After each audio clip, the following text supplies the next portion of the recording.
నమస్తే అందరికీ, నేను మీ SS Raju, chairman and managing director Raja infra developers. ఇప్పుడు ఐటీ హబ్బులుగా పిలువబడుతున్నటువంటి హైటెక్ సిటీ, గచ్చిబౌలి, కొండాపూర్, కోకాపేట్, నార్సింగి తదితర ప్రాంతాలు రియల్ ఎస్టేట్ హబ్బులుగా మారిపోయాయి, ఐటీ హబ్బులుగా మారిపోయాయి. ఇప్పుడు ఆ ప్రాంతంలో పెట్టుబడి పెట్టేటువంటి పరిస్థితి కనిపించడం లేదు. మరి ఫ్యూచర్లో ఎక్కడ పెడితే మనకు రిటర్న్స్ వస్తాయి, భవిష్యత్తులో ఈ యొక్క ఐటీ హబ్ నిర్మాణం ఎక్కడ జరగబోతా ఉంది అని తెలుసుకోవాలనుకుంటే ఈ వీడియో తప్పక చూడండి.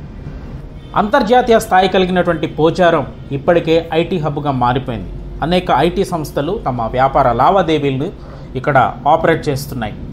ఫర్ ఎగ్జాంపుల్ ఇన్ఫోసిస్ కానివ్వండి, జెన్పాక్ట్ కానివ్వండి, రహేజా కానివ్వండి, మైండ్ స్పేస్ కానివ్వండి, తదితర ఐటీ కంపెనీలు ఈ యొక్క ప్రాంతంలో తమ ఆపరేషన్స్ని స్టార్ట్ చేశాయి. పోచారం అనేది వరంగల్ హైవేకి దగ్గరలో ఉండడం వల్ల, లేదా వరంగల్ హైవేకి ఆనుకొని ఉండడం వల్ల హైదరాబాద్ తర్వాత అతివేగంగా అభివృద్ధి చెందే ప్రాంతంగా వరంగల్ మనం చెప్పుకోవచ్చు.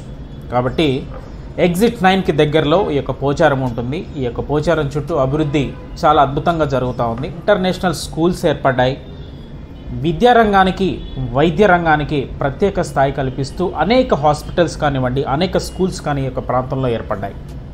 ఐటీ కంపెనీస్ రాబోయే రోజుల్లో అద్భుతంగా ఈ యొక్క ప్రాంతానికి రాబోతున్నాయి. కాబట్టి ధరలు స్థిరంగా ఉన్నప్పుడే మనం కొనుక్కోవడం అనేది మంచి ఆలోచన. ఈ ప్రాంతంలో పెట్టుబడి మీ ఆర్థిక స్తోమతకు దోహదపడుతుందని నేను ఆశపడుతున్నాను. అలాగే పెట్టుబడి పెట్టాలనుకున్నటువంటి వాళ్లకు ఒక గచ్చిబౌలి చూడండి, ఒక కొండాపూర్ చూడండి, ఒక కోకాపేట్ చూడండి, ఒక నార్సింగ్ చూడండి, అభివృద్ధి చెందిన ప్రాంతాలను చూడండి. సేమ్ వేలో పోచారం కూడా ఫ్యూచర్లో అభివృద్ధి చెందే ప్రాంతంగా ఉంది. కాబట్టి ఇప్పుడు నిర్ణయం తీసుకోకపోతే మీకు అందుబాటు ధరల్లో ప్రాపర్టీస్ కొనుక్కునే అవకాశం దొరకకపోవచ్చు. మీ భవిష్యత్ కోసం ఆలోచన చేయండి. ఈరోజు మీరు తీసుకున్న నిర్ణయం మీ జీవితాన్ని మార్చివేస్తుంది. రాజా ఇన్ఫ్రాతో సంప్రదించి మీ భవిష్యత్తుకు పునాది వేయండి.